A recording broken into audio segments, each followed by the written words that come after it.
Тајмингот беше планиран токму да дојде во време кога ќе почне загадувачката сезона. Исто и од тој аспект да можеби допринесеме малку повеќе да расчистување на причините и на можните акции. Интересни беа двете претходни истражувања од колегите од ШТИП, прилично експериментални, за кои што треба доста да се дебатира, колку се репрезентативни. Ние ќе мора да се вратиме во оваа презентација на она што е меѓународна методологија за проценка на ризиците, а тоа предстои нашата матична меѓународна организација, Светската здравствена организација. Во овој труд, кој што е примарно подготвен од колешката асистент доктор Мирина Димовска, кој што несебично ги дели своите истражувања кои се дел од незиниот докторат, односно докторска теза, околу примена на методологии за проценка на ризиците врз здравјето, прикажуваме уште еден тип на мерки, ако веќе зборуваме за мерки. Што може здравството да направи во овој конгломерат на струки и специјалности кои што се бават со оваа проблематика. Низ презентацијата ќе се помисли дека може само да брои мртви и болни, ќе видите многу бројки, меѓутоа исто така е битно дека една од мерките во сите сектори е истражување. Ние мора да истражуваме што повеќе, тоа не е само класично експериментално истражување, туку и апликативно истражување, токму во функција да се преземат мерките кон главните кривци и од друга страна да се заштити населението. Така да придонесот е во овој случај за прв пат примена на методологии за проценка на ризик вон овие досега утврдените, а тоа е стапките на заболување од респираторни болести и слично. Кратко, главните сегменти се нормално некои вовец, некои така драматични бројки. Денеска и вчера се одржува првата светска конференција на Светска здравствена организација за здравје и загадување на воздухот и здравјето и прикажани се понови бројки за ефектите врз здравјето, кои се целите и методите со кои што во овој труд и во сега е овој труд кој што е во фаза на продолжување веќе година две, постојано ќе се обновуваат со нови податоци, ќе се проценуваат ризиците. Кои се еколошките податоци, веќе некој од нив слушнавме и ќе слушнеме каква е еколошка состојба, али сепак дел од поставување на диагноза. И она што е сршта, тоа се кои се ефектите евидентирани кај нас најнови до минатата година и кои се придобивките кои што би ги имале во колку превземеме нешто, во колку си поставиме цели и во колку навистина ги реализираме тие цели. Бројките се страшни. Ние овие дена имавме презентација на акцијскиот план за незаразни болести. За жал, па дури и на меѓународно ниво, како причини за хроничните незаразни болести, меѓу кои причини за смрт се мозочниот удар и исхемичната болест на срцето, респираторните болести, скоро никој не ги зема еколошките фактори. Воглавно се зборува за физичка активност, за диетите, за алкохолот, за пушењето, а од друга страна една цела серија, огромна серија на истражувања покажа дека еколошките фактори се околу 2/3 во причините за незаразните болести. И што е уште подобро, ако нешто може да биде подобро во оваа приказна, е дека тоа се превентибилни болести, болести кои може да се спречат. Превенцијата е во нашите акции, што не се неизлечиви болести, а ни оди огромен број на смртни случаи. Аерозагадувањето во таа листа на ризици е се погоре и погоре, веќе кај нас е погоре од европските земји, затоа што таму се презимаат мерки. Мерките секако дека не се краткорочни, некогаш ќе донесат ефект, може би за 1-2 живота, како што рече професорот, али ќе донесат. Треба се почне со нив. На 7 место ние во проценките нормално по меѓународните методологии. Угледниот Лансет медицински часопис, неговата угледна комисија за загадување во животна средина, вели дека најголемата причина за болести предавна смртност денеска е еколошка причина аерозагадувањето. Што е исто така важно кога зборуваме од јавноздравствен аспект, и тука имаме една дискриминација. Социјално загрозените групи многу повеќе страдаат и оние маргинални групи или осетливите групи од друг аспект, не само социјален, тоа се возрастните населени, хронични болни и за жал децата. Председателот зборуваше за економската димензија. се проучува, иако срамежливо, се проучува и таа демензија кај нас, ама и во светот е јасно дека е прилично скапо аерозагадувањето од повеќе аспекти. Околу 2% од бруто националниот производ оди на здравствените штети од аерозагадувањето. Така да тоа е една состојба која го загрозува планетарното здравје, ја загрозува и примарната животна средина, значи екосистемите, а што е сега веќе ново е во прилично сооднос позитивен заедно со климатските промени. Високото аерозагадување се поистоветува и со климатските промени и тоа е уште поголем хазард. И што е за нас и што поважно, се полоша и полоша состојбата од година во година, не во целиот свет, фокусот е повторно кон посиромашните слоеви, источниот дел, Азија и за жал југоисточна Европа. Има бројни слайдови за структурата на смртни случаи, нема додам во детали, само вие бројки кажуваат дека проценката е дека околу 7 милиони луѓе годишно во светот умираат од аерозагадување. Од тоа 4,2 милиона се од амбиентното загадување, 3,8 од индор, односно од насочното загорување, односно во главном кај луѓе кои што имаат домашни ложишта и секако пушењето како еден голем ефект во насочно загорување. Значи, тоа се огромни бројки. Ако земеме по таа економска димензија, гледате какви се бројките, ние зборуваме за феномен на врвот леден брег. Ние го гледаме само врвот од тој брег. Тоа се смртните случаи кои што се пресметуваат како ефект од аерозагадувањето. Испод тој врв има една цела серија на ефекти кои што се невидливи, али кои што одат кон врвот. Почнувајќи од огромен број на случаи со долно-респираторни симптоми, кои се кашлица, кијавица, обструктивни респираторни симптоми, кои што добар дел се врзани со аерозагадувањето. Понатаму има голем број на изгубени работни денови, ете една од економските димензии, и веќе понатаму помала група на луѓе, поосетливите, почнуваат со овие респираторните, односно здравствените ефекти, па се трошат големи средства за лековите, за на крај за жал една голема група на луѓе заврши смртно. Тоа се големи трошоци, ние ги правили ние во истражувањето со Светска банка. Во овој труд е проценет ризикот по здравје од долготрајна изложеност во македонските градови од PM10 и PM2,5 честичките, и она што е исто битно во таа методологија, се квантифицираат тие ризици, не се само дава квалитативна поврзаност, за да на крај исто така е процената и придобивката од евентуалните ефекти наши, односно акции.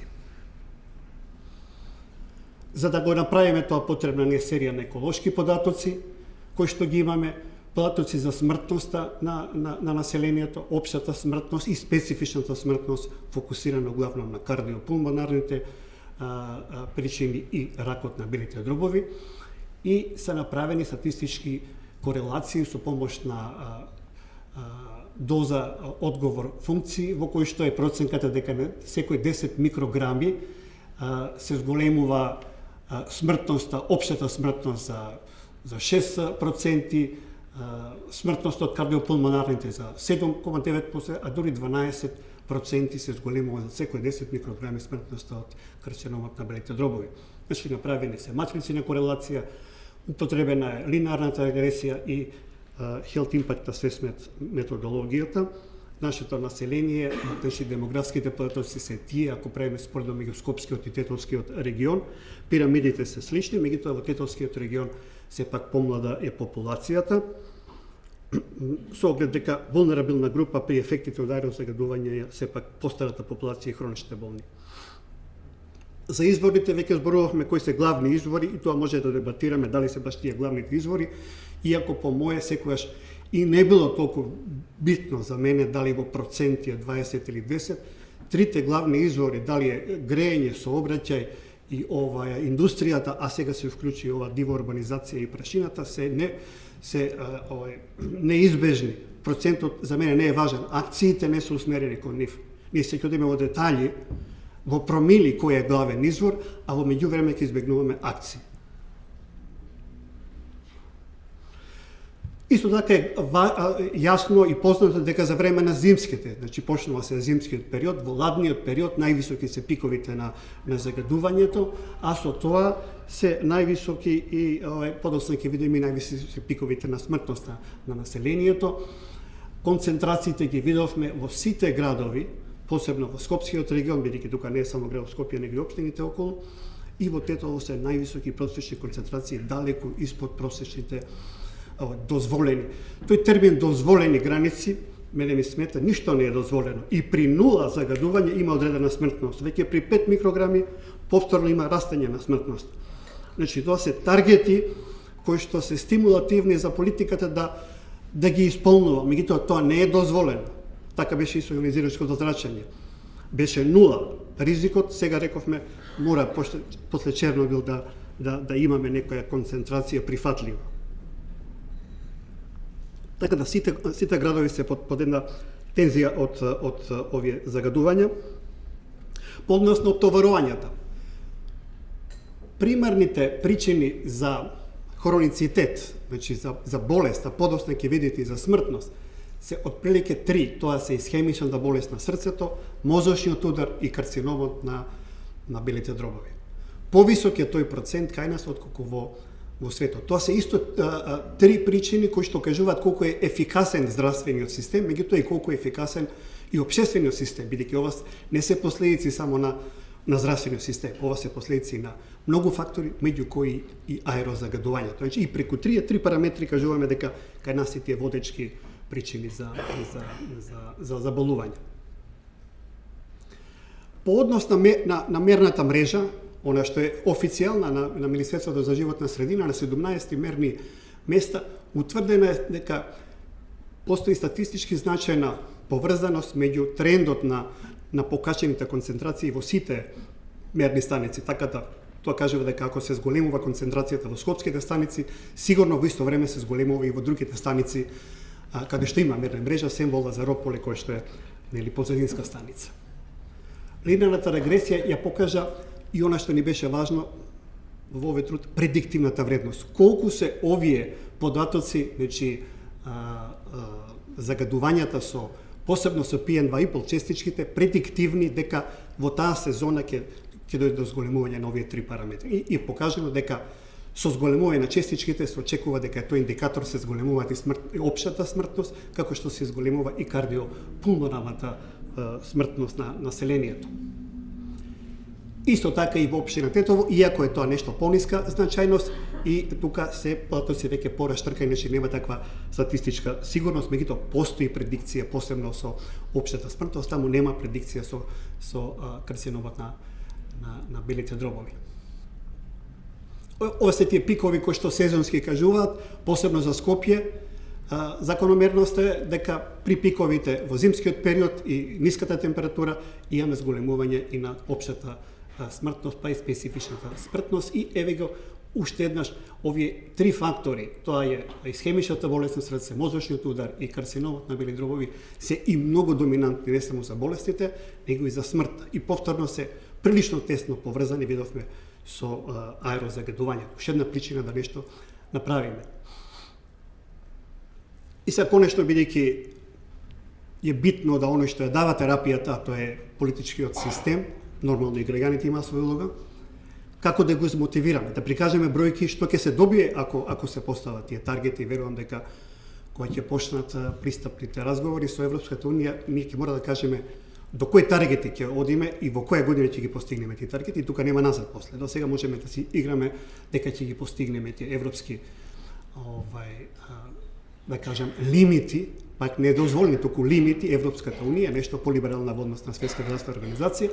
Меѓутоа, во црвеното се прикажани атрибутивните бројки, значи колку е атрибутивната смртност, колку смртни случаи се должат само на аерозагадување, тоа од општата смртност. Па така да иде околу над 1200 се во Скопје, во Тетово се 260, од 600 се должат на аерозагадувањето, и гледате ги во жолтото и во зеленото колку животи би се спасиле, доколку дојдеме до тие норми на Европската унија и на Светската здравствена организација. Значи, околу 20-30%, па и 50% од овие би се спасиле во колку дојдеме до Европска унија. А ние сме многу далеко од тоа. Воопшто прво не сме тргнале кон тоа, не сме си ја поставиле таа цел.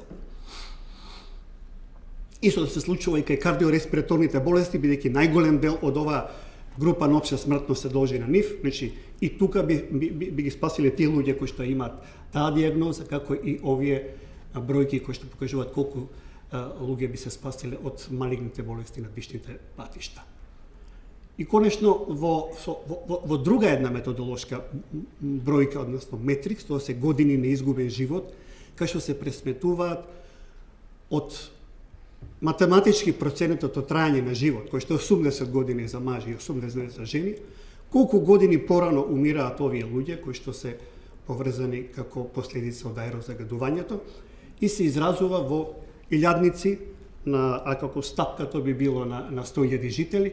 Гледате дека тука веќе тетовото е портокаловиот диаграм е во најголем број неизгубени години на живот по однос на бројот на населението.